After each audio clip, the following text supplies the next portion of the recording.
भादो मास की अष्टमी तिथि थी। भयंकर बारिश हो रही थी, घने बादल छाए हुए थे। इसी बीच श्री कृष्ण ने एक नन्हे से बालक के रूप में मथुरा में देवकी माता से जन्म लिया। देवकी माता तो बालक के जन्म के पश्चात सो रही थी, किंतु वासुदेव बाबा का ध्यान ही नहीं लग रहा था किसी चीज में, क्योंकि वो बहुत ही चिंता में मग्न थे कि कल फिर से कंस आएगा और इस नन्हे से बालक को मार डालेगा, जैसा कि उसने पहले बालकों के साथ भी किया था। यही सोचते सोचते वासुदेव ने ईश्वर को याद किया।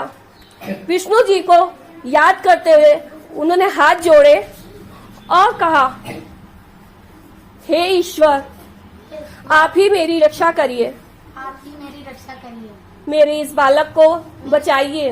बस इतना ही कहना था कि अचानक द्वारपाल सो गए। जेल का दरवाजा अपने आप ही खुल गया। वासुदेव ने देवकी माता के पास सो रहे नन्हे से बालक को उठाया और उसे एक टोकरी में रखा।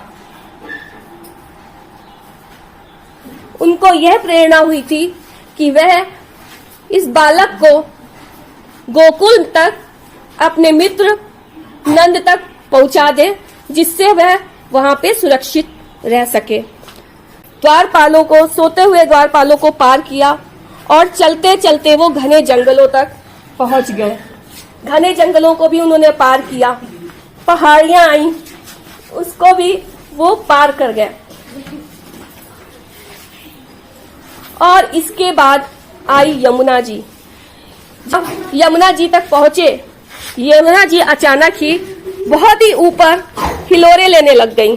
वासुदेव ने सोचा कि अब वो इस नदी को कैसे पार करेंगे, लेकिन इतने में ही यमुना जी को उस बालक ने अपने चरण स्पर्श करवा दिए और यमुना जी तुरंत ही नीचे आ गईं और वासुदेव जी को स्थान दे दिया। वासुदेव जी ने आसानी से यमुना नदी पार कर ली और इसके पश्चात वो नंद बाबा के घर पहुंचे, जहां पर उन्होंने छोटे से बालक को सोती हुई माता यशोदा के बगल में सुला दिया और उसी रात वो वहां से धीमे से चले गए।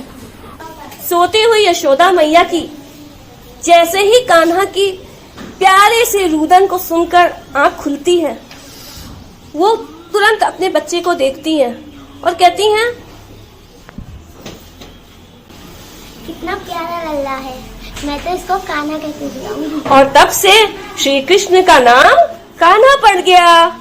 इस दिन को हम लोग श्री कृष्ण जन्माष्टमी के रूप में मनाते हैं। तो बोलो, मुरली वाले गोकुल के दुलारे श्री कृष्ण भगवान की, नंद के लाला की।